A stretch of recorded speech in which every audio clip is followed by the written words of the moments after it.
Ini maaf saya bawa anak, qadarullah anaknya nangis-nangis dari bawah.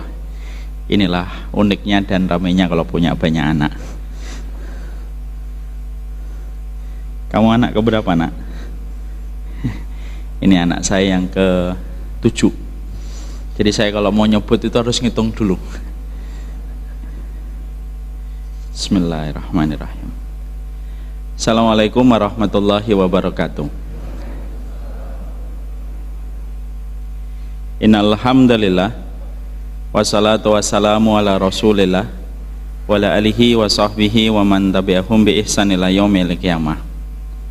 Seluruh keluarga besar Masjid Al-Falah, seluruh para penuntut ilmu, Bapak dan Ibu, yang semoga Allah senantiasa memberikan kepada kita ilmu, menganugerahkan kebenaran, dan semoga kita senantiasa mampu berhiaskan diri pada kehidupan kita dengan kehidupan akhlak yang mulia. Karena pada dasarnya ilmu, kebenaran, dan akhlak merupakan perkara yang tidak terpisahkan di dalam kehidupan kita. Alhamdulillah, tentunya senantiasa kita bersyukur kepada Allah atas seluruh nikmat yang Allah berikan pada kehidupan kita.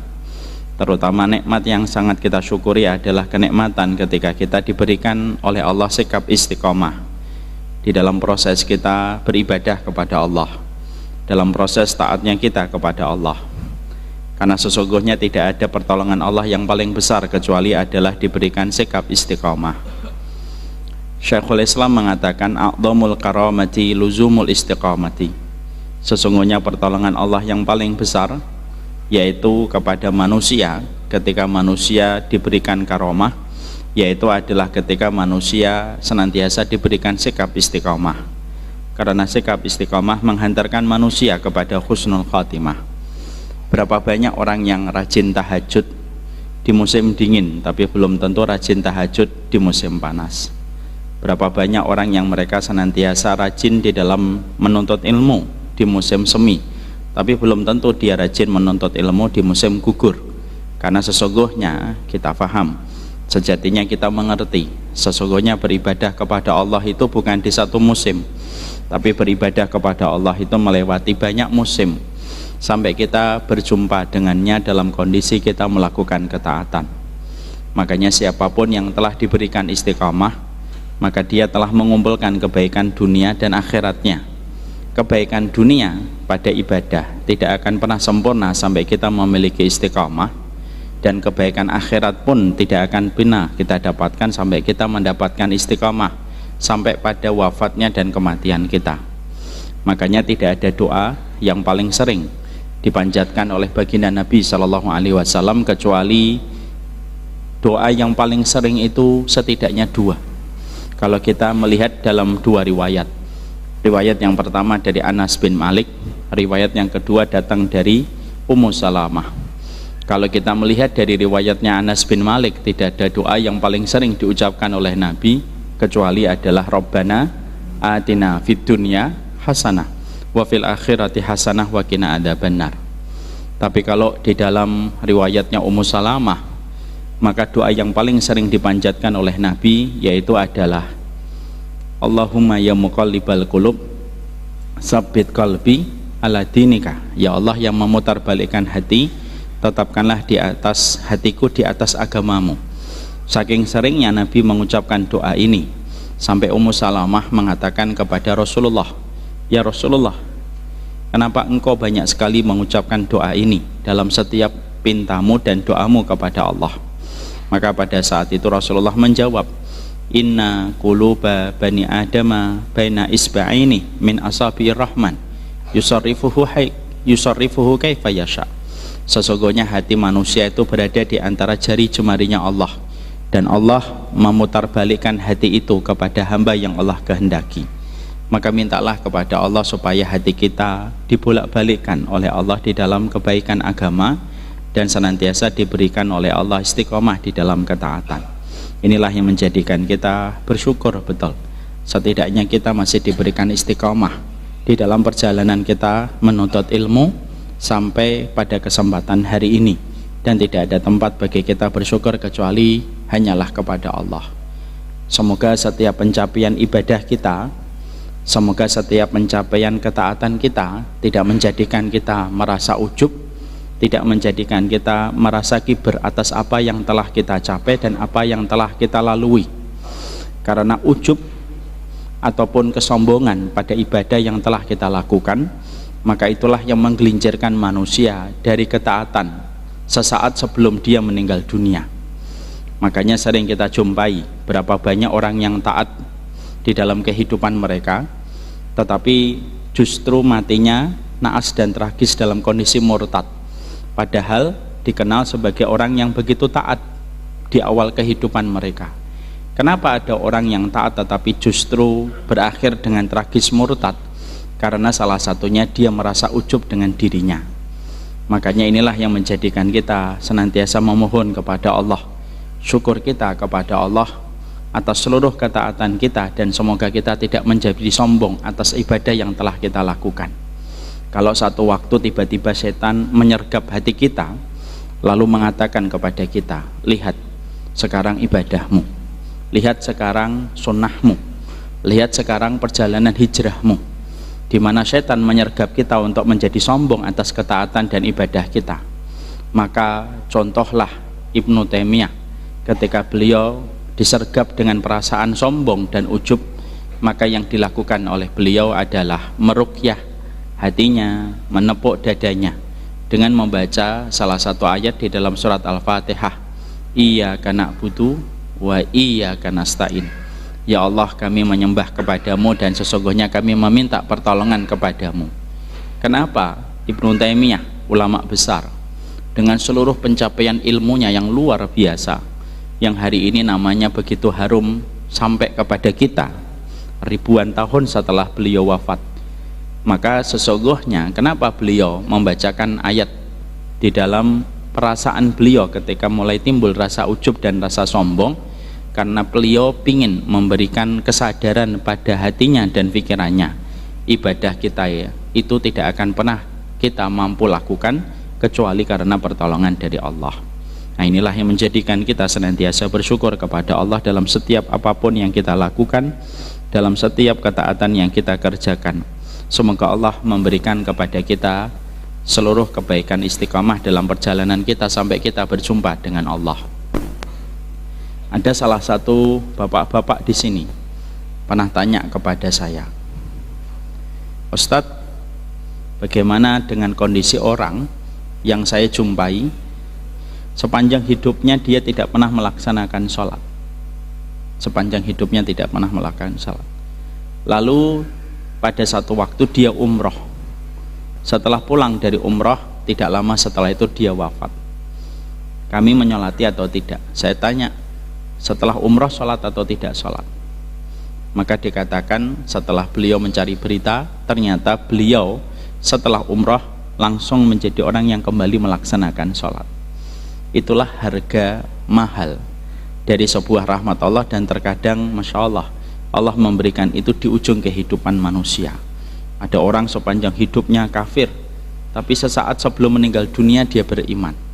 Sebagaimana pernah terjadi di Australia, ada seorang bapak-bapak sepanjang hidupnya kafir, tidak beriman kepada Allah, non muslim, tapi ketika beliau sesaat sebelum meninggal dunia, 1 jam sebelumnya beliau menyatakan ikrar syahadatnya kepada Allah. Tidak sampai 24 jam beliau terkena serangan jantung. Hari berikutnya belum berganti, beliau sudah wafat dalam kondisi sebagai seorang muslim. Itulah harga mahal dari sebuah rahmat. Kita setidaknya bisa mengandalkan istiqomah, karena istiqomah itulah yang menjadikan kita akan senantiasa diberikan oleh Allah rahmat dalam akhir kehidupan kita. Bapak dan Ibu, saya menyampaikan setiap dari kita harus paham apa itu kemudahan amal yang Allah berikan kepada kita. Kalau ada di antara bapak yang diberikan kemudahan sholat tahajud, lazimi sholat tahajud itu dan istiqomahlah. Semoga pada waktu engkau sholat tahajud engkau dipanggil oleh Allah. Istiqomah. Kalau ada di antara kita dimudahkan oleh Allah untuk puasa sunnah, lazimi puasa sunnah. Bisa jadi nanti engkau akan diwafatkan oleh Allah di atas puasa sunnah yang sedang kamu kerjakan. Ada di antara bapak ibu dimudahkan untuk ikut taklim, lazimi untuk mengikuti kajian. Bisa jadi ketika kamu duduk di majelis ilmu, engkau diwafatkan oleh Allah dan menghadap kepada Allah. Karena istiqomah atas ibadah itu merupakan sebab terbesar dimatikan di atas ibadah itu. Kita tentunya paham waktu kejadian tsunami tahun 2004 yang menimpa kepada saudara kita di Aceh.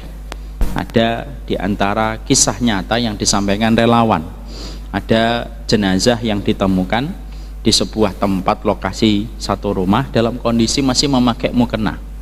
Dalam kondisi bagaimana mukena masih ada di bajunya ketika dia ditemukan. Tidak jauh dari tempatnya beliau terhanyut ada sajadah. Maka sangat besar kemungkinan beliau wafat ketika sedang sholat duha. Bisa jadi itu sholat duha yang Allah mudahkan untuknya.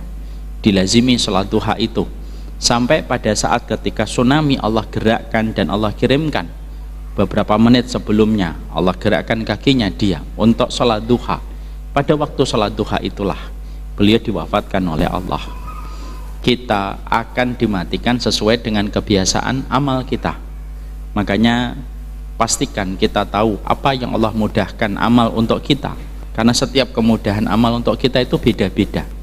Maka setelah itu semoga kita istiqomah atas apa yang Allah mudahkan untuk kita. Dan semoga Allah wafatkan dan semoga tidak ada kibar dan tidak ada kesombongan pada hati dan pada jiwa kita atas ketaatan, dan tidak ada tempat bagi kita bersyukur kecuali hanyalah kepada Allah. Kepada Allah kita bersyukur.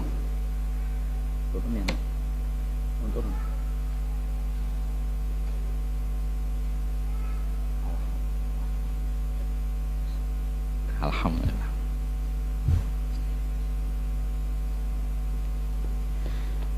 Kita akan meneruskan kajian kita dan kita akan meneruskan tadabbur doa kita. Hari ini kita masih memasuki pada sebuah doa yang ke berapa ya kita?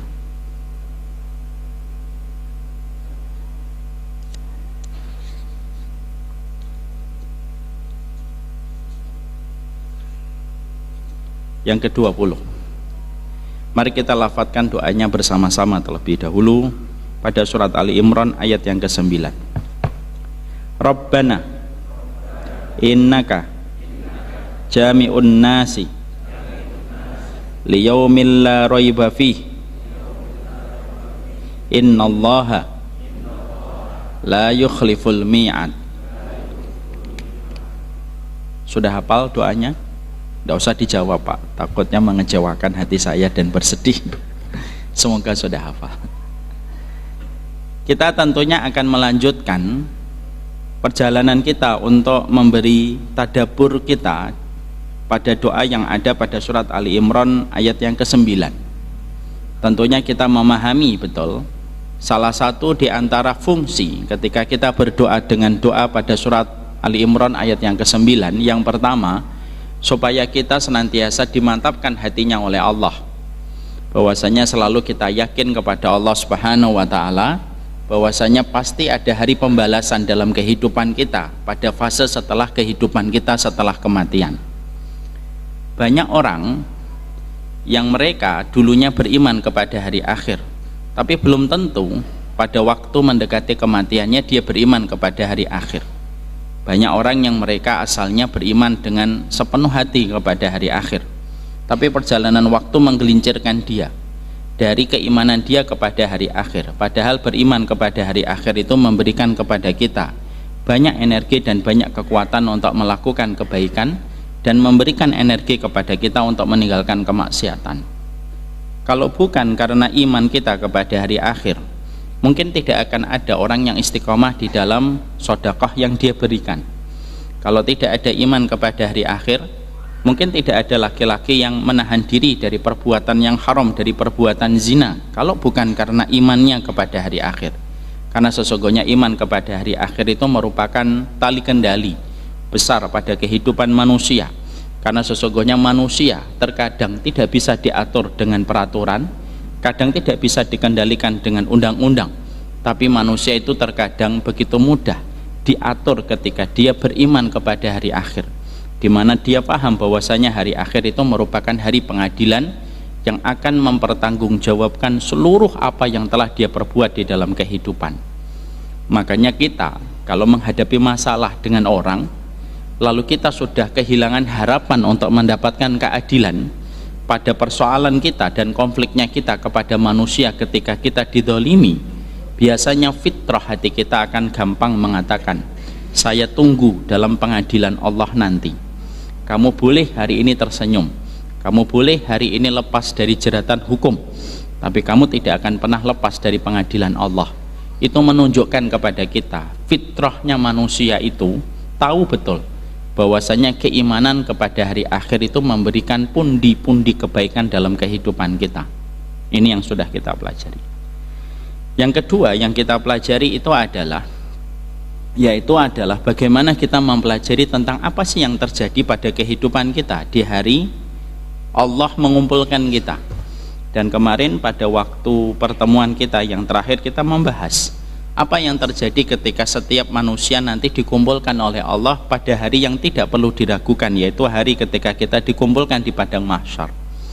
Kita kemarin sudah membahas bagaimana manusia ketika sebelum dikumpulkan di padang mahsyar, manusia itu dibangkitkan dari alam kuburnya dalam kondisi yang beragam sesuai dengan tingkat amal dan perbuatan yang mereka perbuat dan mereka lakukan pada kehidupan. Disitulah kita paham hari pengadilan Allah akan dimulai ketika setiap manusia itu dibangkitkan dari alam kubur, dan setiap kita ketika dibangkitkan dari alam kubur kita dalam kondisi tidak berkhitan, dalam kondisi telanjang, dalam kondisi kita telanjang kaki tidak memakai alas kaki manapun, maka pada saat itu Allah membangkitkan kita dalam kondisi yang beragam sesuai dengan amal perbuatan yang kita lakukan.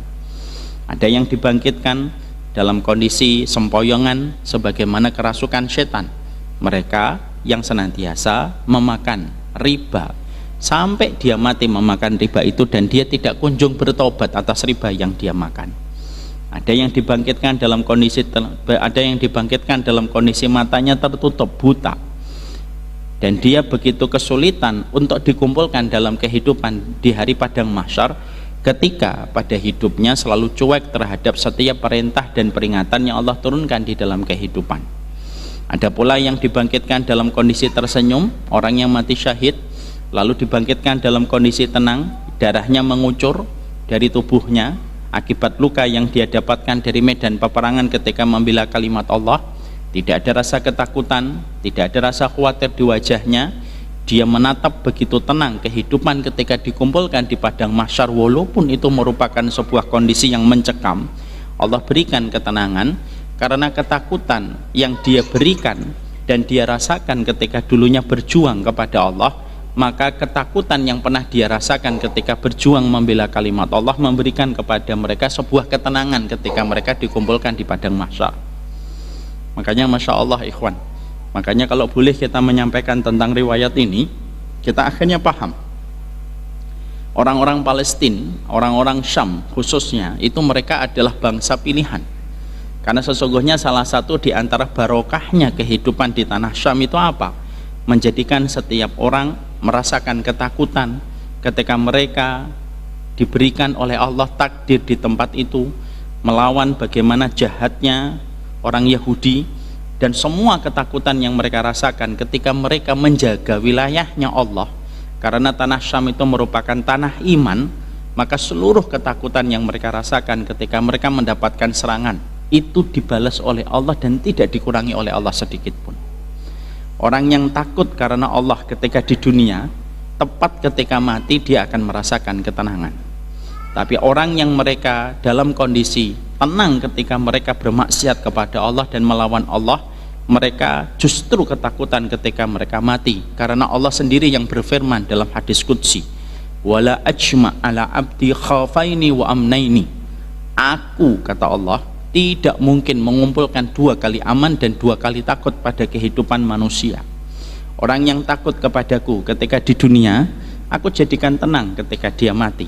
Tapi orang yang tidak pernah takut kepadaku ketika di dunia, maka aku jadikan dia ketakutan ketika dia pada saat mati, ketika menghadap kepada Allah. Makanya ikhwan, saya bisa mengatakan bahwasanya kalau sudah ahlu Syamnya rusak, tidak ada kebaikan yang tersisa untuk kita. Karena sesungguhnya tanah iman itu 4. Tanah iman itu 4. Karena sesungguhnya setiap dari kita itu memiliki 2 tanah, sebagaimana kita memiliki 2 ibu. Ibu kita yang mengandung kita dan melahirkan kita, itu ibu nasab kita. Ada ibu yang kedua, yaitu adalah ibu bagi orang yang beriman, yang disebut dengan Ummul Mukminin. Seluruh istrinya baginda Nabi SAW itu adalah ibu kita secara iman. Itu pula yang terjadi pada tanah kita. Tanah yang Allah berikan kepada kita itu 2. Ada tanah iman, ada tanah yang kita miliki. Ada tanah yang kita miliki dengan uang kita sewa, kita beli sampai mendapatkan surat hak milik SHM. Itu tanah kepemilikan kita untuk urusan di dunia. Ada yang tinggal di Cegir, ada yang tinggal di Pekayon, ada yang tinggal di Bekasi. Itu tanah kepemilikan yang Allah berikan kepada kita. Tapi ada yang kedua, ada yang disebut dengan tanah iman. Tanah iman itu mana? Tanah iman itu 4. Kalau kita kumpulkan dari berbagai macam riwayat yang datang dari baginda Nabi. Yang pertama, tanah Mekah, yang Allah jadikan menjadi tanah haram, yang Allah lipat gandakan setiap ketaatan, dan Allah lipat gandakan setiap dosa yang dilakukan di tanah haram. Saking cintanya Allah kepada tanah haram, Allah tidak perkenankan Dajjal untuk masuk pada tanah itu, karena saking cintanya Allah kepada tanah haram. Walaupun tanahnya mungkin tidak sesubur tanah di Bekasi. Sini.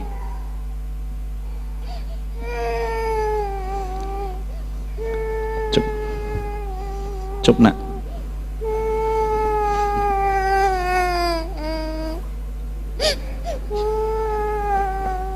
Ini baru 1 Pak. Kadang-kadang nangis bareng-bareng bisa 3. Tadi tidur kebangun qadarullah, jadi agak rewel. Mari kita tutup majelis kita. Lanjut. Insyaallah. Ada tanah kita yang kedua, yaitu tanah Madinah. Makanya tanah Madinah itu kalau bapak ibu nanti pas waktu umrah, sekali-kali melihat langitnya. Rasulullah bersabda, ala angqabil madinati malaikatun yahfadunaha. Kalau kamu melihat bagaimana setiap celah di langit kota Madinah itu para malaikat itu berjejal, dan mereka berdesak-desakan untuk menjaga kota Madinah. Makanya hati-hati kalau pas waktu umroh, jaga bicara, jaga omongan. Sebenarnya pas bukan hanya di kota Madinah, di semua tempat kita harus menjaga omongan, tapi terkhusus kalau pas lagi di kota Madinah, karena malaikat itu berjejal di setiap celah-celah langitnya dan tidak pernah berhenti mereka berdesak-desakan untuk menjaga kota Madinah. Itu tanah iman. Yang ketiga, tanah iman itu tanah Syam, tanah yang Allah jaminkan lewat lisan Rasulullah, innallaha takaffala li bisyami wa ahli. Sesungguhnya kata Rasulullah, Allah telah menjaminkan kepada diriku tentang tanah Syam dan bagaimana keberkahan para penduduknya. Syam Palestina, Syam Yordan, Syam Lebanon, dan Syam termasuk di dalamnya Suriah. Maka itu disebut dengan tanah Syam. Makanya sampai Rasulullah SAW bersabda di dalam hadis yang sahih kembali, bahwasanya Nabi SAW mengatakan, inna malaikatar rahman basitotun ajnihatiha ala ardi Syam. Malaikatur rahman kalau dia mengepakkan sayapnya, maka mereka mengepakkan sayapnya itu di atas kota dan wilayah Syam. Saking berkahnya kota Syam itu luar biasa. Makanya Nabi Isa tidaklah beliau diturunkan nanti di ujung usia dunia, itu beliau tidak diturunkan di Cegir, dan beliau juga tidak diturunkan di Bekasi, tapi beliau diturunkan di Manarul Baydha. Manarul Baydha itu di Masjid Umawi yang sekarang ada di Damaskus, di wilayah Syam, untuk memberi arti kepada kita bagaimana keberkahan tanah Syam itu. Makanya maaf Pak, di sana kalau kita menjumpai, harusnya hati kita ghibthah, walaupun tetap kita bersyukur atas kenikmatan aman, kenikmatan negeri yang Allah sudah berikan kepada kita, kita harus syukuri. Tapi bagaimanapun kita harus melihat Palestina itu dari perspektif keimanan. Mereka mendapatkan tekanan, mendapatkan pressure untuk kehidupan mereka yang singkat di dunia, tapi semuanya pasti diganti oleh Allah dengan cash dan kontan. Di sana tidak ada kemaksiatan sebagaimana kemaksiatan mungkin sudah merajalela di tempat kita. LGBT tidak laku Pak di sana Pak, karena mereka tiap harinya berpikir bagaimana mereka bisa mempertahankan iman, karena kematian bisa datang menyapa mereka setiap waktu, setiap saatnya, dan kita tidak pernah tahu berapa banyak orang yang mereka ketika pergi di waktu pagi bawa sepatu, yang melepaskan sepatunya di siang hari adalah orang lain. Banyak di antara mereka memakai gamis di waktu siang, yang melepaskan gamisnya itu orang lain ketika mereka di waktu sore terkena serangan rudal, dan menjadikan mereka itu dekat dengan Allah Pak. Zikir mereka, konsep ridho mereka kepada takdir begitu luar biasa. Makanya itu tidak hanya kepada mereka yang dewasa, bahkan anak-anak kecil pun.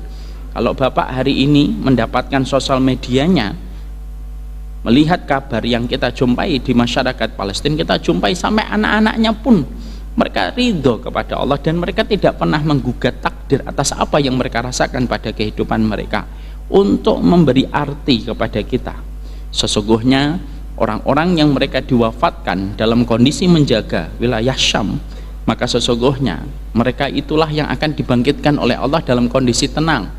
Tidak ada rasa takut, tidak ada rasa khawatir, karena ketakutan yang mereka pernah dapatkan ketika mereka menjaga wilayah-wilayahnya Allah itu diganti kontan oleh Allah dengan ketenangan ketika mereka meninggal dunia. Itu kaedahnya sesederhana itu Pak ya. Makanya wilayah Syam itu merupakan wilayah iman yang ketiga. Yang keempat, wilayah keimanan itu mana? Kota Yaman. Ketika Rasulullah mengatakan Allahumma barik fi Syamina, Allahumma barik fi Syamina, Allahumma barik fi Syamina wa fi Yamanina ya Rasulullah. Bagaimana Yaman ya Rasulullah? Wa fi Yamanina, dan Yaman kita.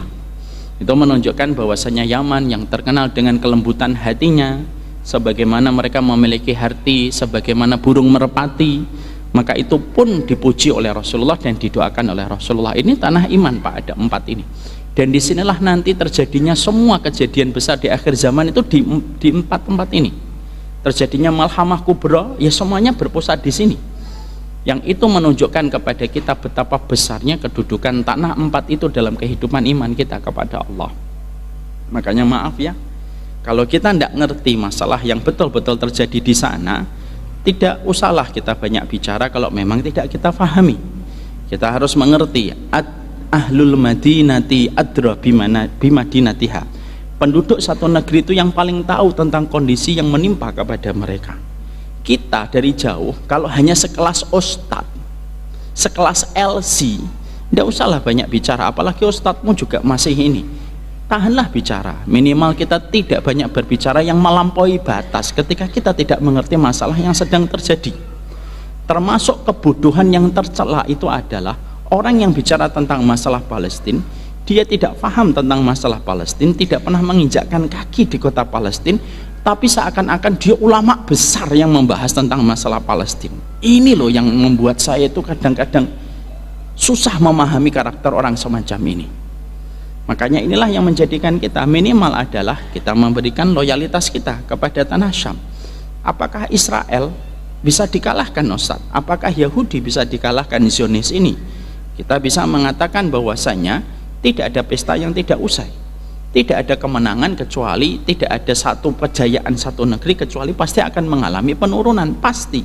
Karena janji Allah itu tidak pernah meleset sedikit pun dari apapun yang ditentukan oleh Allah.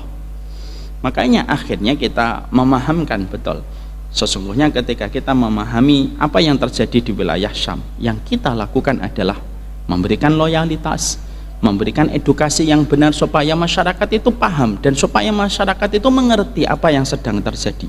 Dan yang ketiga yaitu memberikan bantuan sesuai dengan apa yang kita mampu.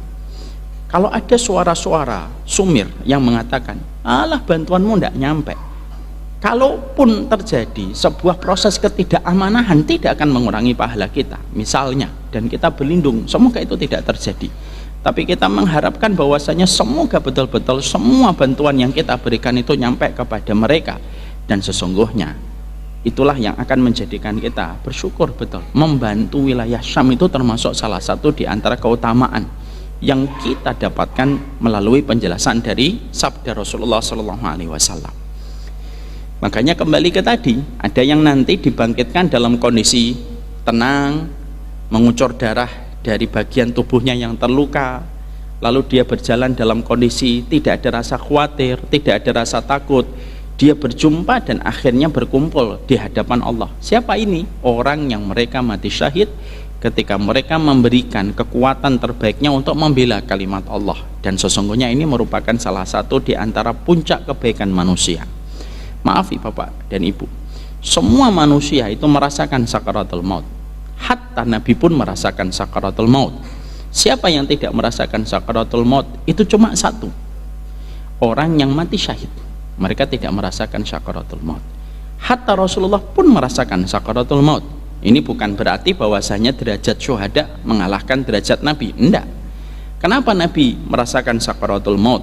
Imam Qurtubi dalam kitabnya At-Tadhkirah itu berkata, karena sesungguhnya Nabi itu merasakan sakaratul maut dengan dua alasan, kata Imam Qurtubi. Satu, supaya manusia itu tahu dan sadar sakaratul maut itu merupakan sebuah kepastian. Kalau Nabi Muhammad saja merasakan sakaratul maut, apalagi kita, bukan Nabi, bukan Rasul. Yang kedua, kenapa Nabi merasakan sakaratul maut? Dijawab lagi oleh Imam Qurtubi, karena sesungguhnya Nabi memang Allah jadikan ujiannya itu paling berat, Pak. Dari seluruh manusia yang pernah diciptakan oleh Allah, tidak ada manusia yang paling berat ujiannya kecuali baginda Nabi. Bukan hanya ujian dalam dakwahnya, diboikot, diembargo, dimusuhi. Bahkan ketika beliau sakit pun, sakitnya Nabi itu dijadikan 2 kali sakitnya orang biasa. Demamnya Bapak 36, demamnya Nabi dikalikan 2. Bapak migrain, maka Bapak rasakan Nabi 2 kali migrennya kita. Kenapa Nabi dijadikan 2 kali lipat kesakitan yang beliau rasakan daripada manusia umum biasa? Karena Allah ingin memberikan kepada Nabi puncak kenikmatan di akhirat. Bukan hanya sakitnya, sampai sakaratul mautnya pun dijadikan 2 kali lipat oleh Allah. Itulah hikmahnya kenapa Nabi merasakan sakaratul maut. Tapi satu manusia yang tidak merasakan sakaratul maut, yaitu orang yang mereka mati syahid. Makanya mereka dalam kondisi yang tenang, dalam kondisi dia tenang, tidak ada rasa khawatir, tidak ada frustasi, tidak ada depresi ketika dia dibangkitkan dari alam kubur, karena semua ketakutan yang pernah mereka rasakan ketika mereka berjuang diganti dengan ketenangan tiada terperi dari awal sampai akhir ketika mereka berjumpa dengan Allah dalam pengadilan Allah, ya kan? Makanya itulah yang menjadikan kita paham orang Palestina hari ini dipilih oleh Allah dengan pilihan yang terbaik dalam suratan takdirnya.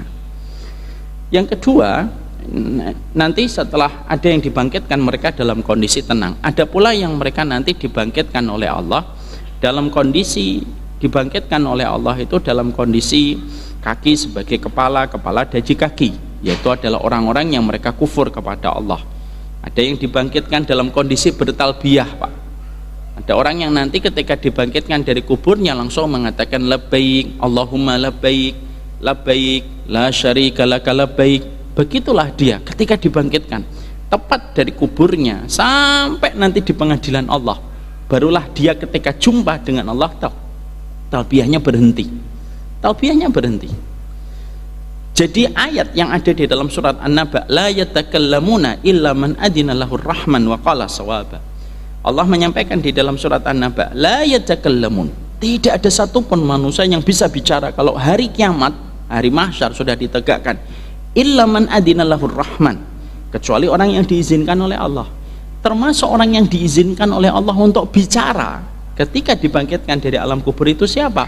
Orang yang meninggal ketika haji dan meninggal ketika umrah dan belum tahallul pada saat pelaksanaan hajinya dan pelaksana umrohnya. Tepat ketika bangun langsung mengucapkan labbaik Allahumma labbaik labbaik la syarika laka labbaik. Terus dia melantunkan itu, Pak, sampai dia berjumpa dengan Allah. Makanya Masya Allah ya, di antara nikmat yang besar itu diwafatkan dalam kondisi umrah dan kondisi haji. Makanya Bapak dan Ibu kalau pergi melaksanakan umrah, doanya jangan doakan selamat ya sampai di Indonesia lagi, jangan. Sekali-kali kita tes mental, doakan ya ndak balik lagi, nah gitu. Karena itu nikmatnya besar sekali ketika diwafatkan dalam kondisi mati, dalam kondisi kita melaksanakan haji dan umrah. Saya punya pengalaman, Pak, ini nyata ya. sekitar 9 tahun yang lalu ketika saya membimbing umroh. Saya pernah bimbing umroh, Pak. Kami berangkat ada sekitar 40-an jamaah. Saat kami berangkat ke sana, jamaahnya sama, yang saya lihat kondisinya sehat. Lalu ada bapak-bapak yang tidak terlalu saya kenal dengan begitu mendalam dan tidak terlalu dekat. Ya, karena beliau itu bapaknya jamaah saya kenal baik dengan anaknya. Kami pada waktu di Madinah itu biasa, Pak, sehat semuanya. Kami akhirnya Kamis malam, Kamis siang kami melaksanakan umroh dari Dzul Khulaifah. Dzul Khulaifah itu yang biasanya kita sebut dengan Bir Ali. Kami berangkat, Pak. Semuanya pada talbiyah di masjid, di bis, semuanya talbiyah. Bapak-bapak ini pun talbiyah juga. Ketika sampai di Mekah naik bis, belum ada kereta pada saat itu. Kami turun, kami kemudian ke hotel, lalu ketika kami di hotel, makan dulu, bagi-bagi kunci kamar, sebelum kami melakukan perjalanan untuk ke Ka'bah dan tawaf, diiringi dengan sa'i, lalu ditutup dengan tahallul. Kami makan, pas makan, Pak, maka ada bapak-bapak yang dia dalam kondisi itu, tadi yang saya mengatakan, dia kondisinya agak mual. Lalu dia datang ke meja makan saya, Ustadz, saya boleh nggak istirahat gitu sebentar? Boleh lah, Pak, enggak apa-apa. Batal nggak nanti umrohnya? Oh enggak lah, Pak, selama tidak mencampuri istrinya. Jangan pakai wangi-wangian ya, Pak, kalau bisa dihindari sabun-sabun hotel. Iya. Nanti saya mau tidur boleh nggak, Ustadz? Boleh lah. Batal atau tidak umrohnya? Enggak lah, Pak. Bapak tahu kan dari pertanyaannya saja tampaknya beliau kayak orang biasa, awam. Udah, akhirnya beliau sama anaknya, beliau langsung ke atas. Saya melanjutkan makan bersama dengan para jamaah. Ada yang tanya tentang teknisnya nanti, kalau tawaf kayak gimana, kalau terputus ketika di putaran bagaimana gitu.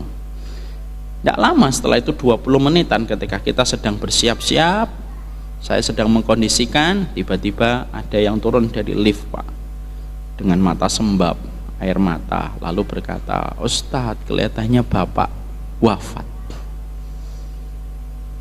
Kelihatannya Bapak wafat. Saya tuh saking kagetnya, Pak, tidak mengucapkan kalimat istirja. Saya nggak mengucapkan innalillahi karena kaget kan, Pak. Langsung berusaha ke atas ngecek, saya nggak ngerti apa yang harus saya cek. Beliau kayak tidur gitu. Saya gini kan doang, kok nggak ada yang ditarik, nggak ada kehangatan di hidungnya. Saya mencoba untuk cari di sini, pura-pura kayak dokter walaupun bukan dokter gitu. Walaupun sering saya kalau ditanya itu orangnya jawab gimana dok gitu, saya sering panggil dokter. Tapi ternyata nggak ada denyutnya, Masya Allah. Dan akhirnya dipastikan setelah itu ada dokter yang datang membersamai kita ikut dan ngecek dan memastikan, Ustadz, beliau sudah wafat. Wafatnya, Pak, di kota Mekah, di tanah haram. Harinya Kamis malam, Pak, jam 11 malam. Berarti sudah masuk hari Jumat. Sudah masuk hari Jumat. Masya Allah. Dan ketika dalam prosesnya saya tidak bisa ngurus dulu, saya bagaimanapun harus menemani untuk tawaf, mutawif yang di sana saya serahkan untuk ngurus administrasi. Qadarullah, subuhnya belum bisa disolatkan karena belum selesai administrasinya, dan baru bisa disolatkan pada waktu selepas sholat Jumat. Bapak tahu kan, kalau di Mekah pada waktu habis sholat Jumat full, Pak, orang aja sholatnya di atas lift ya, karena saking penuhnya. Setelah dikuburkan, Pak, Masya Allah, itu sampai penjaga kuburnya itu berkata, ketika beliau dibawa kan nggak ditutupin kan, saya bilang nggak usah ditutupin kepalanya karena beliau wafatnya belum tahallul dalam kondisi bertalbiyah. Nggak usah ditutup kepalanya karena nanti dibangkitkan sebagaimana kondisinya ketika diwafatkan oleh Allah. Masya Allah. Maka penjaga kuburnya sempat bilang, ini pas meninggalnya sudah tahallul belum? Masya Allah. Sampai penjaganya bilang sudah beberapa saat kita belum ada yang meninggal pas ketika sebelum tahallul. Orang itu umroh biasanya sudah tahallul atau sebelum dia mengambil miqat, meninggal dunia banyak. Tapi ini pas ketika sudah ngambil miqat sebelum tahallul. Dan akhirnya dikebumikan, Pak. Orang semacam ini nanti dibangkitkan dalam kondisi mereka bertalbiyah, Pak. Ya, mereka bertalbiyah sampai mereka nanti ketemu dengan Allah Subhanahu wa taala. Saya itu tertarik Pak, akhirnya setelah penguburan itu, akhirnya kita ngadain kajian untuk keluarganya tiap malam ya, sampai 1 hari gitu, untuk memberikan ilmu kepada keluarganya. Saya itu tanya sama keluarganya, loh amalan bapak ini apa sih? Amalan bapak ini apa? Kok sampai Allah itu memilihkan yang luar biasa? Bapak Dinipu tahu nggak? Ternyata beliau melaksanakan umroh itu pun tidak terduga. Beliau punya tanah lapang di satu tempat, tiba-tiba dibeli Pak sama orang Cina untuk membangun gudang. Lah dibeli karena butuh, Cinanya dibelinya harganya lumayan tinggi Pak. Lalu pada saat itu beliau langsung pingin untuk daftar haji, tapi qadarullah haji kan panjang. Akhirnya apa? Dia umroh, bukan hanya ngumrohkan beliau, tapi ngumrohkan saudara-saudaranya juga, anak-anaknya, kemudian menantunya, diumrohkan semuanya. Dan akhirnya wafat Pak. Siapa yang mengatur dengan pengaturan seindah ini? Satu Pak, pasti Allah. Nggak mungkin Allah, nggak mungkin nggak diatur sama Allah. Mengatur husnul khotimah itu nggak bisa Pak, kecuali Allah Pak. Bapak mengatur kapan nikah, Bapak bisa menyebutkan tahunnya. Kapan Pak nikah? Insya Allah Januari nikah. Kapan Pak mau pergi ke Jombang atau ke Jember? Insya Allah Desember Ustaz. Tapi kalau kita ditanya kapan Pak mau mati, kan nggak bisa jawab insya Allah habis Isya Ustaz, nggak bisa lah. Lah beliau itu wafatnya itu seakan-akan seindah itu diatur sama Allah. Tanahnya tiba-tiba laku, dibayar dengan mahal, kemudian daftar haji, ternyata beliau menunggu setnya itu cukup panjang, umrah, dan dijadikan umrah itu mual sebentar, tidak lama, istirahat sejenak, tiduran, meninggal dunia. Dan itu di tempat yang terbaik di atas jengkal tanah yang Allah ciptakan di alam semesta ini, yaitu Mekah. Makanya saya teringat sebuah hadis yang disampaikan dalam riwayat Imam Hakim yang ditujui oleh Imam Ad-Dahabi. Innallaha idza ahabba abdan asalahu qalu wa ma asalahu ya Rasulullah. Qala yuwaffiqu lahu amalan salih hatta idza baina yati ajalihi hatta yaqdu anhu jinanuhu wa man haulahu. Allah itu kalau sudah cinta sama fulan, siapapun fulan dan fulanah, Allah kalau sudah sayang, Allah akan memberikan kepadanya pemanis. Asalahu itu dari kata asal, asal itu madu, dikasih pemanis.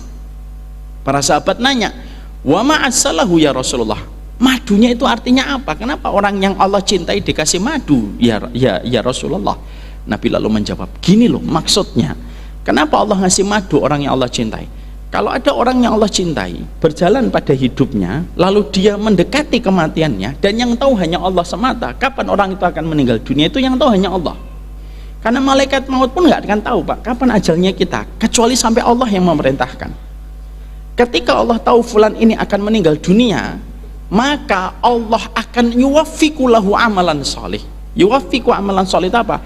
Disibukkan dia dalam amalan sholih, supaya ketika dia sedang sibuk melakukan amal soleh, pada saat itulah dia diwafatkan oleh Allah pada kondisi amal soleh yang sedang dia kerjakan.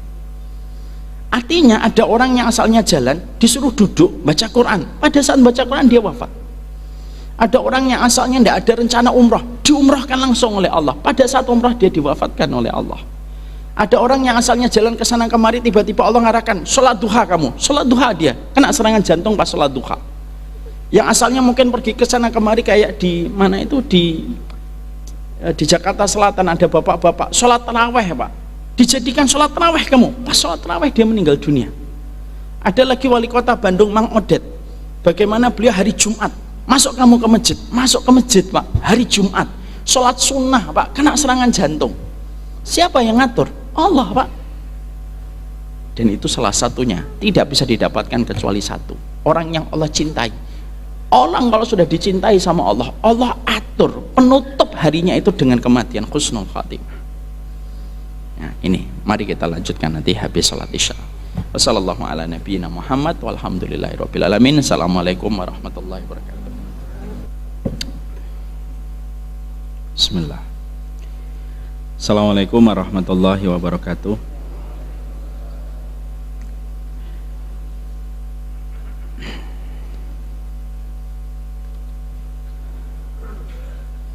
Kita lanjutkan. Maka kondisi demi kondisi yang dilalui oleh setiap manusia ketika manusia dikumpulkan pada waktu di hari hisab, di padang mahsyar, satu padang yang Allah lapangkan yang tidak ada ujungnya, satu padang yang dikatakan oleh Rasulullah SAW tanahnya sebagaimana adonan tepung berwarna putih kemerah-merahan, yang Rasulullah memberikan sebuah keterangan, laisa fiha alamun li ahadin, tidak ada tanda untuk siapapun.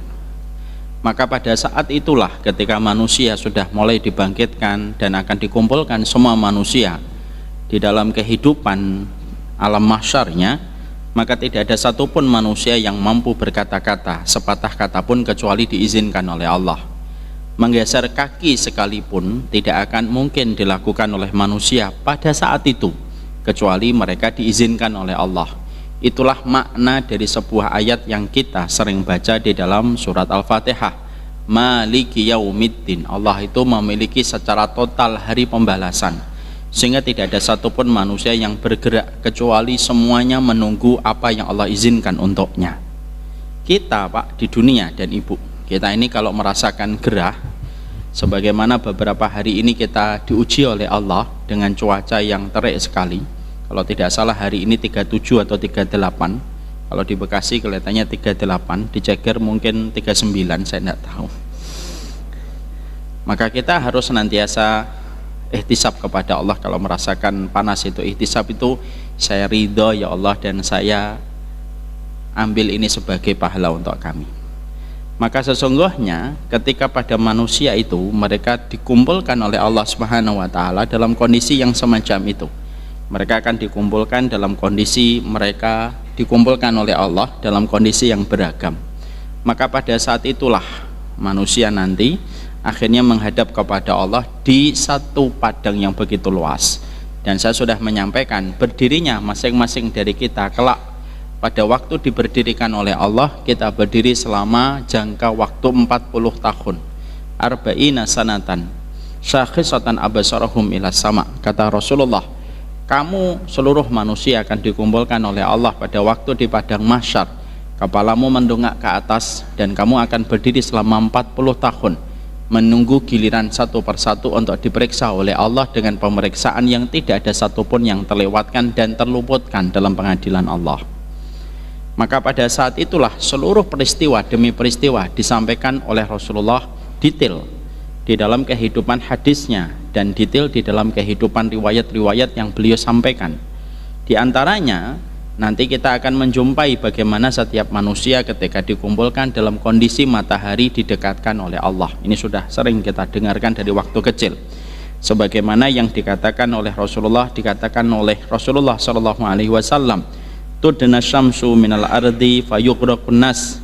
Sesungguhnya matahari akan didekatkan oleh Allah sejarak 1 mil dan setiap manusia akan mengeluarkan keringatnya sesuai dengan tingkat perbuatan dan tingkat amal yang dia lakukan ketika di dunia.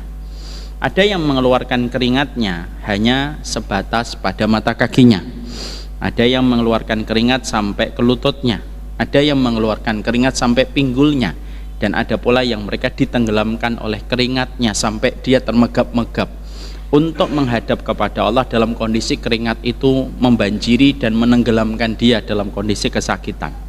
Nah, disinilah Pak, kita akhirnya paham ya Pak dan Ibu, bahwasanya Imam Ibnu Qayyim pernah berkata, manusia itu diberikan 4 sungai dalam tanda kutip untuk menebus dosanya.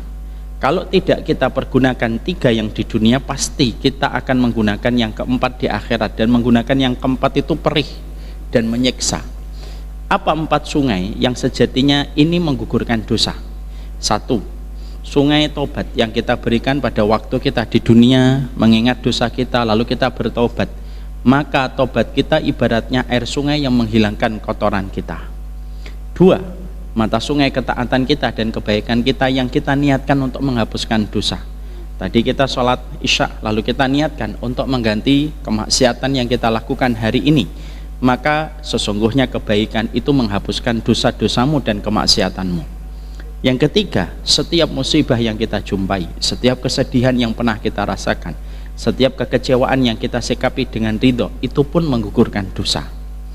Kata Imam Ibnu Qayyim, kalau manusia tidak menggunakan 4 mata air dan 4 sungai ini untuk menghapuskan dosa, maka manusia pasti akan menggunakan yang keempat, dan menggunakan yang keempat itu menyiksa. Apa itu? Ketika matahari didekatkan dan ketika jilatan api neraka menjilat manusia dan menenggelamkan manusia ke dalam siksanya. Itulah mata air yang menghapuskan dosa. Makanya nanti setiap manusia akan diberikan oleh Allah keringatnya keluar dan bercucuran sebagaimana dosa dan kemaksiatan yang dia lakukan. Kalau tobat kita diterima sama Allah, keringat itu akan berdasarkan tobat kita yang diterima oleh Allah. Dan itu merupakan sebuah ketenangan yang kita rasakan kalau kita menghadap kepada Allah dalam kondisi keringat kita tidak sampai menenggelamkan kita. Makanya dalam hadis riwayat Imam Ahmad, Rasulullah menjabarkan ada manusia yang nanti pada waktu hari kiamat ketika ditegakkan di pengadilan Allah, maka dia merasakan betul bagaimana malunya dia kepada dosa sampai dia tertunduk. Dosa itu menenggelamkan dia sampai menutupi hidungnya, dan dia dalam kondisi malu sekali. Dosa itu ketika diperlihatkan dan dilihat oleh seluruh manusia yang pernah mengenalnya ketika di dunia, maka dia berkata kepada Allah, kalaulah aku tahu betapa memalukannya dosaku ini ya Allah ketika engkau buka, maka lebih baik aku langsung dijebloskan ke neraka, lebih aku cintai daripada aku merasakan arti kehinaan yang aku dapatkan. Nah, itu salah satu hadisnya. Makanya inilah yang menjadikan Allah berfirman pada surat At-Tariq, yauma tublas sarair, sesungguhnya pada waktu hari mahsyar tidak ada semua rahasia yang pernah kita lakukan kecuali diperlihatkan oleh Allah. Bapak pernah berprasangka apa, bapak pernah membayangkan apa, ibu pernah membayangkan apa, semuanya rahasia yang selama ini kita tutupi akan diperlihatkan oleh Allah, dan semuanya akan mempertanggungjawabkan tentang apa yang pernah dilakukan dan apa yang terlintas di pikirannya kalau dia tidak bertobat kepada Allah. Setelah matahari didekatkan oleh Allah, peristiwa demi peristiwa disampaikan oleh Nabi Shallallahu Alaihi Wasallam. Apa yang terjadi setelah itu? Maka setelah itu yang akan kita jumpai adalah manusia nanti saling menggadekan, Pak dan Ibu. Jadi manusia nanti saling menggadekan. Mereka saling melepaskan keterikatan antara satu dengan keluarga yang lain, terutama kepada mereka yang tidak beriman kepada Allah ketika di dunia. Maka akan terjadi bagaimana orang diberikan izin oleh Allah bersuara, dan tidaklah mereka bersuara kecuali satu. Mereka ingin menggadekan diri mereka supaya diri mereka tidak masuk ke dalam jilatan api neraka dengan menggadekan orang yang mereka kenal. Dan Allah abadikan dialognya ini. Allah abadikan di dalam beberapa ayat yang Allah sampaikan di dalam surat Al-Ma'arij ayat yang ke-11 sampai 14. Allah menyampaikan, ya waddul mujrimu law yaftadi min adabi yawma idzin bi banihi wa sahibatihi wa akhihi wa fasilatihi allati tu'wih wa man fil ardi jami'an summa yunji. Allah itu menyampaikan,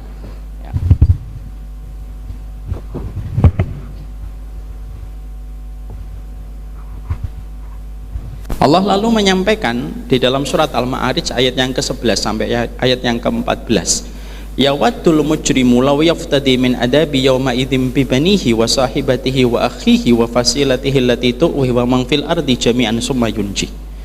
Maka sesungguhnya manusia nanti ketika mereka sudah di pengadilan Allah, mereka tahu betul mereka tidak punya iman ketika di dunia.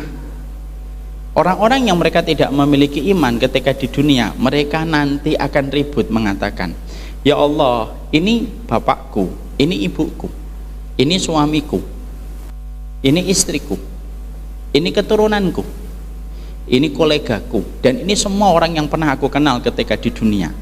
Masukkanlah mereka ya Allah, semuanya masukkanlah mereka ke dalam neraka kecuali satu. Selamatkanlah aku setelah aku menebus diriku dengan semua orang yang pernah aku kenal ketika di dunia. Ini nyata, Pak. Ini bukan dialog imajiner. Ini bukan dialog rekayasa. Ini bukan dialog ilustrasi. Tapi surat Al-Ma'arij ayat yang ke-11 sampai ayat yang ke-14 itu dialognya betul-betul dialog real yang pasti terjadi. Makanya maaf, di dalam surat Al-Hijr ayat yang kedua, Allah pun menjelaskan korelasi dengan surat Al-Ma'arij. Allah menyampaikan, rubbama yawaddul ladina kafaru law kanu muslimin. Makanya Allah juga menyampaikan dalam surat Al-Hijr ayat yang kedua, orang-orang yang kufur, orang-orang yang kafir ketika di dunia, kelak pada waktu mereka di akhirat ketika dikumpulkan oleh Allah, mereka itu berkata, cobalah kami dulunya sebagai seorang muslim. Jadi menunjukkan kepada kita bahwasanya keimanan yang hari ini mungkin kita pandang biasa, itu akan menjadi keimanan yang harganya sangat mahal sekali.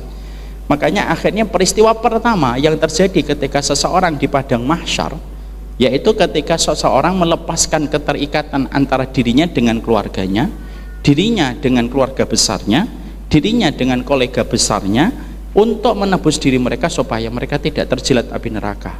Tapi maaf, semua transaksi yang mereka tawarkan kepada Allah tidak ada yang diterima oleh Allah satupun di antara manusia. Makanya betul kan kata Imam Ibnu Katsir. Imam Ibnu Katsir lalu mengatakan kepada kita, apa perkataan dari Imam Ibnu Katsir? Imam Ibnu Katsir itu berkata, keluarga dalam konteks di dunia hingga dalam kehidupan di akhirat itu ada 4. Ada keluarga yang bertemu di dunia, tidak bertemu di akhirat. Ada keluarga yang kedua, ada keluarga yang bertemu di dunia, ada keluarga yang kedua tidak bertemu di dunia, bertemu di akhirat. Ada yang ketiga, Pak, ada keluarga yang bertemu di dunia, bertengkar hebat di akhirat. Ada yang keempat, bertemu di dunia, mesra pada kehidupan di akhirat, di atas dipan-dipan di surga. Sekarang kita bedah perkataan Imam Ibnu Katsir. Siapa itu keluarga yang pertama? Bertemu di dunia tapi tidak berjumpa di akhirat. Keluarga yang mereka ketemu di dunia tetapi mereka semuanya tidak beriman kepada Allah. Karena syarat pertemuan itu ada sebuah syaratnya. Bukankah kita kalau ingin ketemu dengan klub Barcelona apabila datang ke Jakarta, ada syaratnya, kita harus membeli tiket. Kalau ada yang datang ke tempat kita, Manchester United yang sedang dibully sekarang, maka sesungguhnya ketika berjumpa dengan klub itu, bukankah kita harus membeli tiket? Sama, setiap pertemuan itu selalu ada tiket yang harus kita bayar. Sama pula kehidupan di akhirat pun sama, ada sebuah tiket, dan tiketnya itu keimanan, Pak. Makanya maaf, orang yang tidak beriman semesra apapun ketika mereka di dunia sampai ketika matinya mereka saling berpegangan tangan, tapi kalau mereka tidak beriman kepada Allah tidak akan ketemu. Demi Allah tidak akan ketemu, tidak akan pernah ketemu demi Allah, ya. Makanya Romeo dan Juliet, ana yakin Pak, hakul yakin, tidak ketemu di akhirat. Ketemu Ustaz, nggak ketemu. Ngapain ketemu? Karena mereka harus mempertanggungjawabkan sesuatu yang paling penting, selamatnya mereka dari jilatan api neraka. Ngapain mereka ketemu? Romeo, kamu di mana? Kayak kurang kerjaan aja, ya. Maka sesungguhnya itu pun sama. Abu Lahab tidak akan pernah bertemu dengan istrinya. Siapa istrinya? Abu Lahab. Siapa istrinya Abu Lahab? Jangan bilang Ummu Lahab, ya. Siapa istrinya Abu Lahab? Ummu Jamil. Ummu Jamil itu tidak akan ketemu dengan Abu Lahab. Hatta Rasulullah pun tidak mencari Abu Thalib, Pak. Padahal kita tahu bagaimana kecintaan Nabi kepada Abu Thalib. Kenapa Rasulullah tidak mencari Abu Thalib? Karena hubungan di akhirat itu visanya cuma satu, visa iman, Pak. Visanya itu harus visa iman. Ada yang mengatakan, oh, enggak gitu kan, yang penting baik. Loh, baik itu harus benar. Baik itu dengan attitude kita dan akhlak kita, itu baik, Pak. Tapi benar itu harus dengan ketentuan kebenaran yang Allah gariskan dan Allah ridhoi. Hari ini masyarakat hanya belajar menjadi baik tapi tidak belajar menjadi benar. Yo salah, Pak. Baik itu membutuhkan benar, dan benar pun membutuhkan attitude kebaikan, dan itu kedua-duanya tidak terpisahkan, nggak bisa dipisahkan, Pak. Semua agama itu baik, ya saya setuju, semua agama itu baik, tapi agama yang benar itu satu, yaitu Islam yang diridhai oleh Allah. Dan Allah menilai kita bukan hanya sekedar baik, Allah itu menilai kita untuk menjadi benar. Kalau hanya dicari yang baik, Pak, Abu Thalib itu baik, Pak, tapi kenapa beliau tidak mendapatkan surga? Karena hanya sekedar baik dan tidak benar. Kalau hanya mencari baik, Pak, Abdullah bin Jud'an itu orang baik, Pak, sama kayak Abu Thalib. Abdullah bin Jud'an itu orang yang baik, orang musyrik, tetapi dia dalam kondisi, Abdullah bin Jud'an itu dalam kondisi dia tidak memusuhi Nabi, bahkan beliau itu suka Bahkan beliau itu punya piring khusus, Pak. Jadi ada perabotan piring dan gelasnya itu tidak boleh dipakai sama keluarganya, hanya untuk tamu. Yukri dhaif. Ya fukul ani, suka membantu orang yang datang kepadanya tidak utang kecuali dibayarkan Abdullah bin Jud'an. Dan suka menyambung tali silaturahmi. Cuma satu aja, dia tidak mau beriman kepada Rasulullah. Ketika Abdullah bin Jud'an meninggal dunia, Rasulullah ditanya, di mana Abdullah bin Jud'an? Rasulullah menjawabnya singkat, finnar. Dia berada di dalam neraka. Kenapa? Karena konsep visa di akhirat itu simpel. Visanya itu visa iman. Kamu baik di Indonesia, pengen masuk ke misalkan ke Singapura, kalau nggak dapat visa, kebaikan kamu itu nggak akan diterima di Singapura, dan kamu pasti akan ditolak ketika kamu masuk ke imigrasi. Kenapa? Kebenaran versi Singapura itu visa. Kita nggak bisa protes, kenapa sih saya nggak bisa masuk? Saya ini citizen yang baik, saya itu warga negara yang baik. Iya, tapi standar kita, standarnya itu sesuai visa kita. Itu kata Singapura. Sama dengan kita, Pak. Kepada Allah nanti tidak hanya membutuhkan baik, tapi membutuhkan yang benar. Maaf ya, mari kita mencoba mengulang memori kita waktu SD. Masih ingat waktu kita SD, Pak? Dulu ada cawu. Ingat cawu? Ingatlah, kan tua kita sama. Dulu ada namanya cawu, Pak.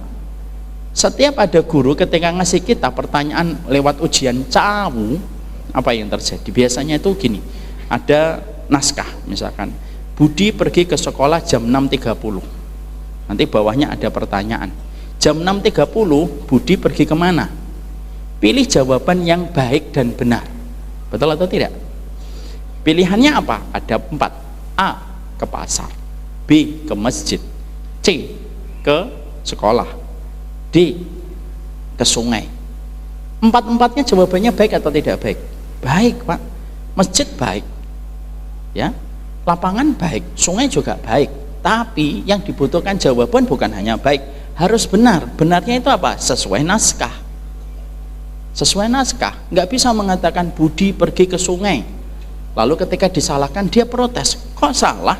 Iya, kan Budi pergi ke sekolah, wong Budinya pingin renang, Pak Guru.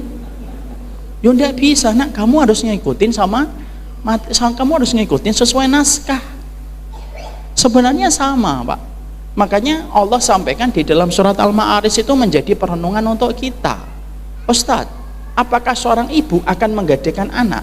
Karena di dalam suratnya Al-Ma'arij ayat yang ke-11 sampai 14, di situ ada bapak menggadaikan anak. Apa tega, Ustadz? Tega. Kenapa kok tega? Karena urusan yang mereka hadapi lebih besar daripada urusan memikirkan tentang kolega dan memikirkan tentang keluarga. Tidak ada kepikiran keponakan, tidak ada kepikiran paman. Nggak usah mikir yang mana-mana ya, Pak, ini contoh aja. Jadi nggak ada yang mikir paman, nggak ada yang mikir keponakan, semuanya mikir tentang dirinya sendiri. Saya ambilkan sebuah ilustrasi analogi gampang. Orang kalau terjadi gempa, Pak, na'udzubillahi min dzalik, nasallallahu alaihi wasallam. Terjadi gempa, apa yang terjadi kalau biasanya terjadi gempa? Orang pertama kali yang akan terpikir adalah menyelamatkan dirinya dulu, lari langsung. Baru setelah kondisinya tenang, ketika gempanya sudah mulai mereda, tenang, biasanya baru kita kepikiran.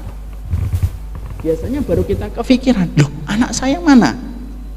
Kalau bapak, anak saya 1 mana? Anak 2 mana? Kalau saya, anak 1, 2, 3, 4, 5, 6, 7, 8 mana? Kapan itu kita pikirkan? Kalau gempanya sudah tenang. Pas ketika lagi gempa, semuanya jalan sendiri dulu. Kenapa?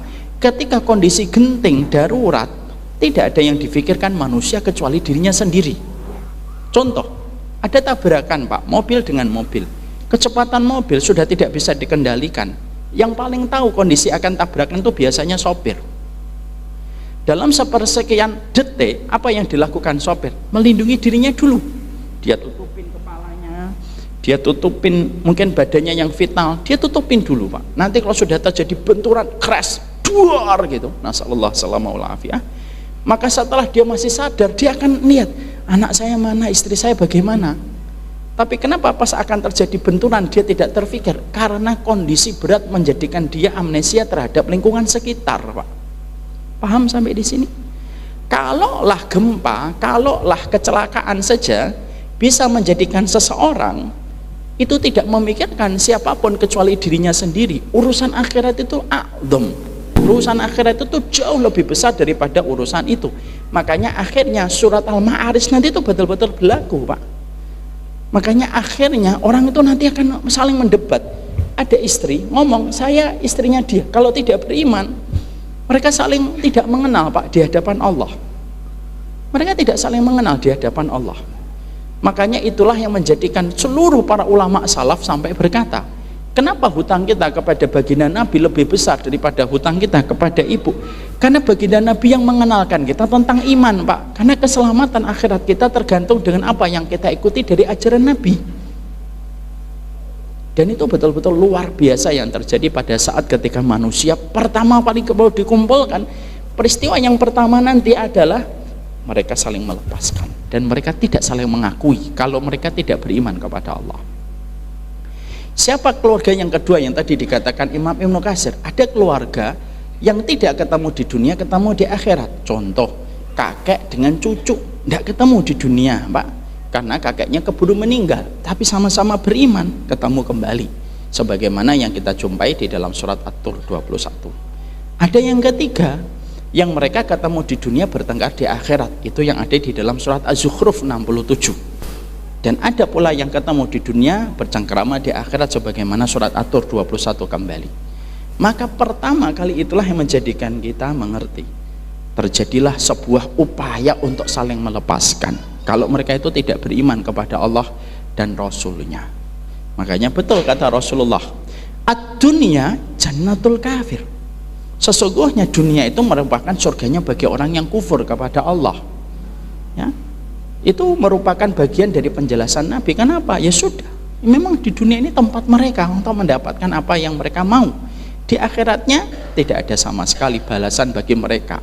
Ustadz, maaf, bukankah ada orang yang tidak beriman tapi baik? Betul, ada. Terus Allah tidak membalas mereka? Dibalas, Pak, tapi dibalasnya di dunia. Dibalasnya di dunia. Kalau sudah meninggal, selesai, Pak. Makanya maaf, kadang-kadang kita jumpai ada orang yang tidak beriman, meninggalnya kelihatannya gampang, tidak mendapatkan rasa sakit, kelihatannya gampang. Bisa jadi orang itu orangnya baik, Pak, walaupun dia tidak beriman. Lah kebaikan itu dibalas oleh Allah, sampai ketika mati diringankan oleh Allah, supaya semua kebaikannya itu lunas dibayar oleh Allah di dunia dan tidak lagi tersisa di akhirat. Karena ketika sudah di akhirat, kaidah visanya cuma satu, harus iman supaya amal itu diterima sama Allah. Kita sering lihat ada orang yang tidak beriman, non muslim, Pak, yang satunya taat sama orang tua, yang satunya tidak taat. Yang tidak taat masuk penjara karena narkoba, yang taat hidupnya gampang. Itu balasan atas kebaikan mereka. Karena Allah itu maha adil, setiap kebaikan itu dibalas. Bedanya adalah orang mukmin dibalas di dunia, dibalas di akhirat. Adapun orang yang non muslim, ketika dia tidak beriman, dibalasnya cuma di dunia kebaikan itu, selesai nanti di akhiratnya selesai. Karena di akhirat itu memakai kaidah keimanan yang menjadikan semua kebaikan itu bisa menerima balasannya di sisi Allah. Itu hal yang paling gampang untuk kita pahami. Makanya ajaran pluralisme itu terkadang membingungkan, Pak. Kenapa ajaran pluralisme itu membingungkan? Karena menganggap semua agama itu sama. Ya tidak bisa. Lalu dengan sebuah alasan dan sebuah kata, banyak jalan menuju ke Roma. Betul, ke Roma memang banyak jalan, tapi ke surga itu hanya satu jalan. Dan Allah sampaikan itu di dalam suratnya, wa anna hadza sirati mustaqiman fattabi'uhu wa la tattabi'us subula. Ini jalanku satu, lurus, ikuti jalan lurus ini, jalan keimanan. Wala tattabi'us subula, jangan ngikutin jalan-jalan yang lain yang menceraikan kamu dari jalanku yang satu yang lurus.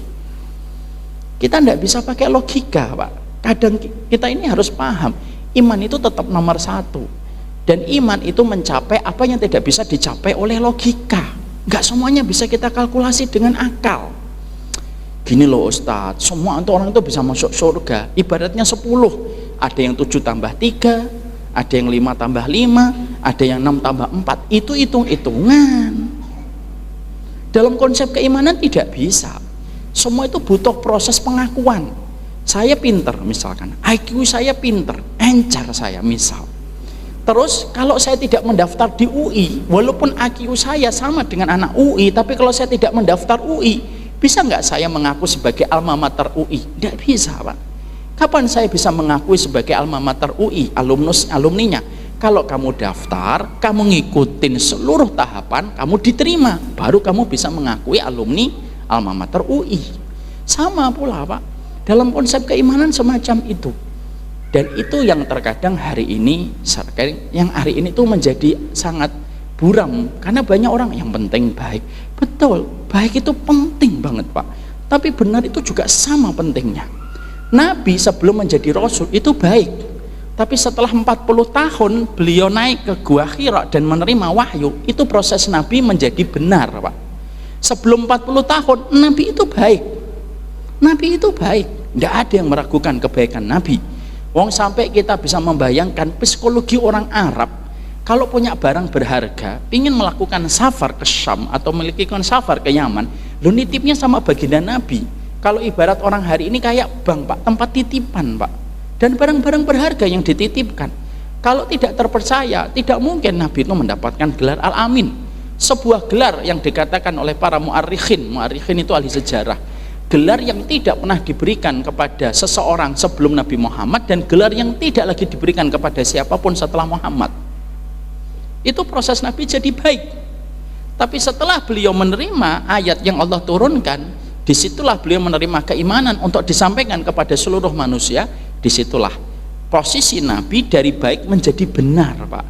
Dan benar itu tidak perlu kita takut. Kenapa? Karena benar itu membutuhkan kebaikan, dan kebaikan itu tidak boleh terhenti. Baik itu harus menjadi benar, dan jangan takut untuk menjadi benar. Kenapa? Orang yang benar itu pasti baik kalau prosesnya benar. Dan itu yang kita dapatkan. Nanti akhirnya orang saling melepaskan diri. Jadi kekufuran itu akan menjadi sebab orang itu tidak saling mengenal. Maaf ya, Pak, ada orang tua yang pernah ngomong, anak saya murtad, Ustaz. Innalillahi wa inna ilaihi raji'un. Kalau saya mati dan dia mati, apakah saya tidak bisa berjumpa? Tidak bisa, Bu. Saya sayang banget. Sayangnya kita tetap ada aturan. Makanya ketika Nabi sedih tidak bisa memberikan hidayah kepada Abu Thalib, Allah pun menghiburnya. Tapi hiburan Allah itu penuh ketegasan. Apa hiburan Allah? Innaka la tahdi man ahbabta walakinallaha yahdi man yasha. Muhammad, kamu tuh tidak bisa ngasih hidayah siapapun yang kamu cintai. Masya Allah ya. Hatta seorang Nabi pun tidak bisa memaksa memberi hidayah. Loh, apalagi kita, Pak. Makanya Masya Allah, kadang-kadang, Pak, seberat-beratnya masalah kita hari ini, kita ini masih menjumpai orang tua kita, anak-anak kita beriman. Itu Masya Allah nikmat besar, Pak. Banyak saudara-saudara kita yang mu'alaf, yang mereka beriman, Pak, hari ini sedih. Kenapa? Hari orang tuanya semakin menipis, setiap harinya berkurang, Pak, dan orang tuanya belum kunjung beriman, dan harus berpisah. Walaupun nanti kalau di akhirat tidak ada lagi kesedihan. Sedih nggak, Ustadz, kalau ada anak, nanti anaknya masuk surga, orang tuanya masuk neraka, lalu akhirnya anaknya sedih? Oh, enggak ada sedih. Kalau masih ada sedih berarti masih diceger, belum di surga. Enggak ada sedih. Tapi bagaimanapun itu menjadi sebuah beban kalau kita masih hidup di dunia. Hidup di dunia, Pak. Karena apa? Nikmatnya di akhirat itu ketemu kembali sama keluarga, Pak.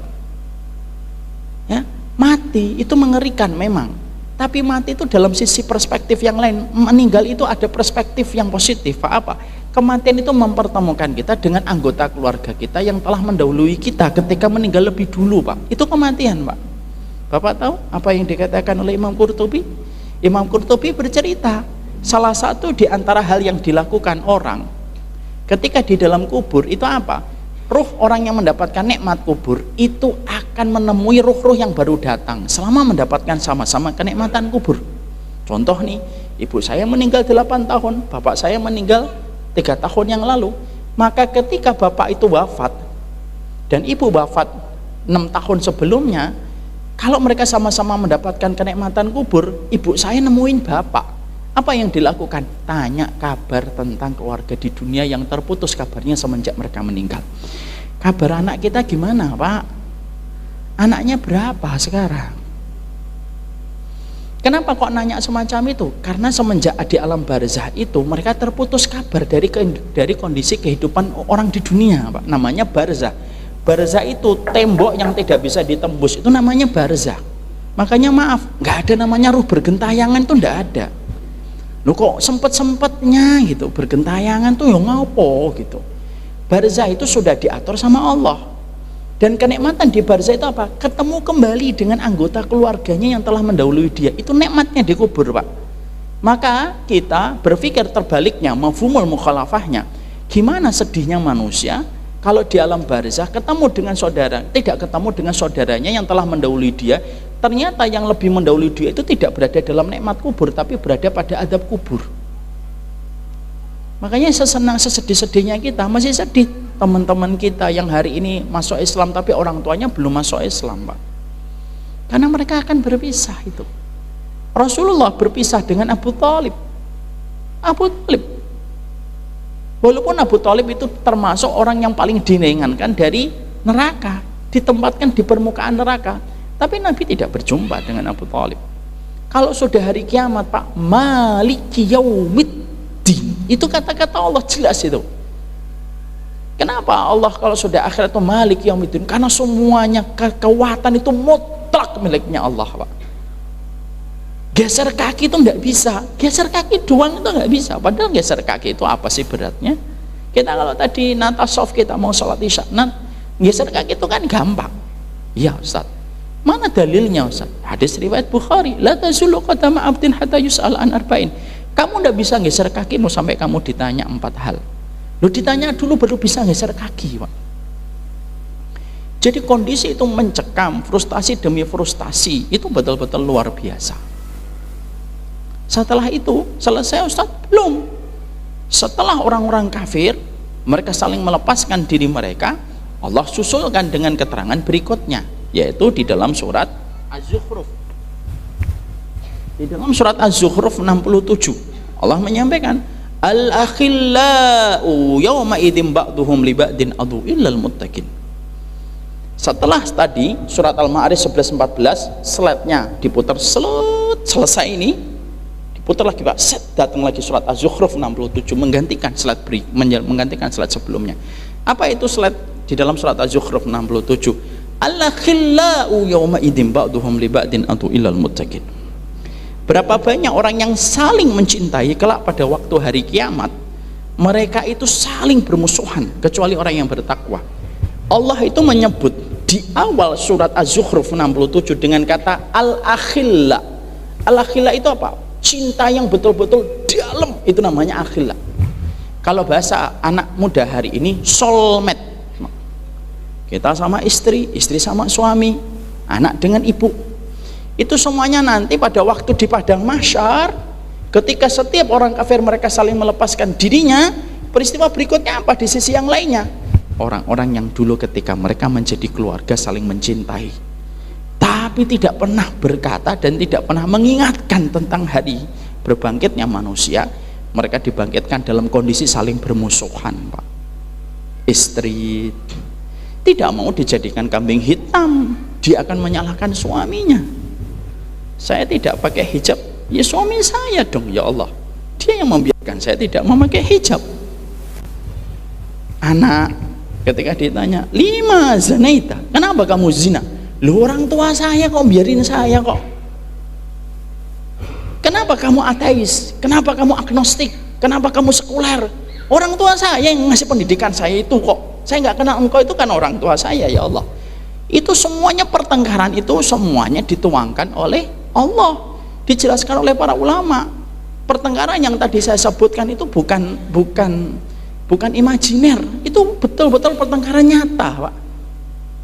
Maaf ya, Pak, apa yang paling menguras kehidupan kita? Yang paling menguras kehidupan kita itu pertengkaran keluarga, Pak. Pertengkaran keluarga itu ada di dunia, ada di akhirat, dan Allah sampaikan dalam surat Az-Zukhruf itu tepat ketika manusia semuanya dikumpulkan, Pak. Kita, Pak, kalau bertengkar, ibu-ibu kalau bertengkar dengan teman arisan itu masih bisa senyum, Pak, masih bisa pesan itu soto pakai jeroan, jeruk nipisnya 2, bawaannya 1. Lapar kita jadi. Tapi kalau ada seorang ibu dia bertengkar dengan suaminya, biasanya mungkin dia bingung Pak, terkuras energinya Pak. Mungkin pasang statusnya pakai status hitam gelap gitu ya, orang jadi mikir kenapa ini kok pasang status gelap. Karena bertengkar dengan keluarga itu melelahkan. Bertengkar sama keluarga itu melelahkan, kata Imam Ibnu Katsir. Maka lebih melelahkan lagi pertengkaran itu nanti terjadi di hari kiamat. Jadi setiap syariat yang tidak disampaikan suami itu semuanya ditanya sama Allah. Ini syariat ini sudah disampaikan belum? Belum ya Allah. Ini syariat sudah disampaikan belum? Belum ya Allah. Lah tugasmu apa? Bukankah aku sudah berikan kepadamu keluarga? Bukankah aku sudah berikan keturunan, sudah aku berikan air, sudah aku berikan. Karena semua nikmat yang Allah berikan itu akan diingatkan oleh Allah. Aku hamparkan dunia, aku tinggikan langit, aku berikan air, aku berikan keluarga. Itu bukan tanpa tujuan, supaya kamu melaksanakan setiap perintah-perintah yang aku sampaikan. Mana yang sudah kamu lakukan? Akhirnya apa? Suami mengingkari istri, istri mengingkari suami, anak akhirnya menggugat orang tua Pak. Kalau ada anak yang bisa memberi syafaat untuk orang tuanya, sebagaimana sudah sering kita dengarkan dalam hadis riwayat Muslim, kalau ada anak yang bisa ngasih syafaat sama orang tua, pemahamannya itu simple kata para ulama. Berarti ada anak yang bisa menggugat dan menyeret orang tuanya ke neraka. Dalil itu terkadang cukup memahami dengan pemahaman terbaliknya. Ada anak ngasih syafaat untuk orang tuanya, berarti ada anak yang bisa menyeret orang tuanya menuju ke neraka. Dan Allah tuangkan itu di dalam surat Az-Zukhruf 67 Pak. Makanya Masya Allah itu. Makanya akhirnya betul, kalau akhirnya para ulama itu simpel. Kalau sudah 40 tahun mereka tidak banyak aktivitas Pak, fokus sama anak mereka. Kenapa? Mereka tahu kok tugas terberat mereka itu adalah bagaimana mereka menyampaikan semua kalimat Allah untuk disampaikan kepada kehidupan anak. Kalau enggak jadi pertengkaran hebat Pak. Makanya maaf, kalau kita berkeluarga di dunia, tapi tidak pernah saling mengingatkan, itu jadi bom waktu. Kalau tidak meledak hari ini, meledaknya di akhirat. Dan Allah sudah sampaikan itu, surat Az-Zukhruf 67 Pak. Dan itu harusnya menjadi sebuah perhatian besar kita. Itu yang kedua Pak. Jadi setelah orang kafir, mereka saling menggadekan diri mereka dan keluarga mereka, ditarik lagi slide-nya oleh Allah. Nanti orang-orang yang keluarga-keluarga yang muslim, dia sudah beriman tapi ternyata tidak saling mengingatkan. Setelah ini masih bertengkar, ada slide lagi yang ketiga Pak. Slide yang ketiga apa? Nah itulah insya Allah penjelasan kita berikutnya. Pegel Pak ngajar gini itu. Enak ya? Pegel enak. Jadi mungkin yang ketiganya ini masih panjang Pak Masar. Saya sampaikan Masar dulu semua nggak apa-apa ya. Karena sesungguhnya surat Ali Imran ini berkaitan tentang mahsyar. Jadi kita harus paham in Rabbana innaka jami'un nas liyaumil la raiba fi innallaha la yukhliful mi'ad. Itu kan supaya kita itu mendapatkan keselamatan nanti ketika dikumpulkan di padang mahsyar. Lah kalau kita tidak paham kondisi mahsyar itu gimana? Nanti menghadirkan hatinya untuk berdoa itu jadi kurang maksimal. Ya. Jadi saya baru tahu ngajar sambil berdiri itu ternyata tangan kiri lebih pegel daripada tangan kanan. Sudah? Ini yang dapat saya sampaikan. Jangan ada yang tanya lah, sudah kayak gini masih ada yang tanya. Nggak kasihan sama saya. Jadi mungkin kita nanti selesaikan dulu tentang hari mahsyar dan hari hisab, baru setelah itu kita buka pertanyaan. Ini yang dapat saya sampaikan dalam kajian kita. Saya mohon maaf sekali, biasanya beliau ini tidak rewel. Biasanya saya ajak Pak, tiap pekan saya ajak, tapi qadarullah hari ini agak istimewa, dia agak rewel. Jadi saya mohon maaf dan menyampaikan ribuan terima kasih atas kesepahamannya ketika memberikan udzur untuk kami. Barakallahu fik. Ini yang dapat saya sampaikan, lebih dan kurangnya saya mohon maaf. Nanti kita akan sampaikan slide berikutnya yang ketiga, apa yang terjadi di hari mahsyar itu, bagaimana sifat tektokannya antara manusia dengan Allah, bagaimana sifat pembicaraannya, itu semuanya sudah disampaikan oleh baginda Nabi secara detail. Kita yang tidak pernah membaca, padahal itu urusan penting sekali. Makanya kalau kita nanti sudah paham kondisi Pak, nanti khusyuk berdoanya, Rabbana innaka jami'un nasi liyaumil la raiba fih innallaha la yukhliful mi'ad. Doa itu menjadi betul-betul bermakna. Ya, ini yang dapat saya sampaikan. Lebih dan kurangnya saya serahkan kepada Pak Hiban. Pak Hiban itu enak sekali, tinggal duduk sandaran gitu. Kita kasihlah kerjaan kepada beliau. Saya serahkan kepada Pak Hiban. Sudah duduk sandaran masih main HP lagi. Masya Allah. Ini sungguh luar biasa. Sambil gendong putranya aja masih bisa memberikan tausiah yang membakar kita. Dan saya gembira sekali malam hari ini banyak sekali jamaah yang membawa putra putrinya, Ustadz. Mudah-mudahan ini menjadi generasi penerus kita yang akan cinta masjid. Silakan jamaah selama masih bisa menjaga ketertiban dan kenyamanan jamaah yang lain, ajak putra putrinya supaya menjadi generasi-generasi yang cinta masjid, insyaallah. Baik jamaah yang kami hormati, saya kira kita cukupkan acara kita pada malam hari ini.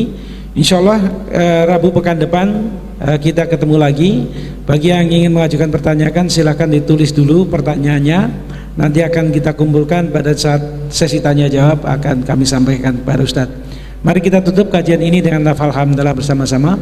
Alhamdulillahirabbil alamin. Subhanakallahumma wa bihamdika asyhadu an la ilaha illa anta astaghfiruka wa atubu ilaik.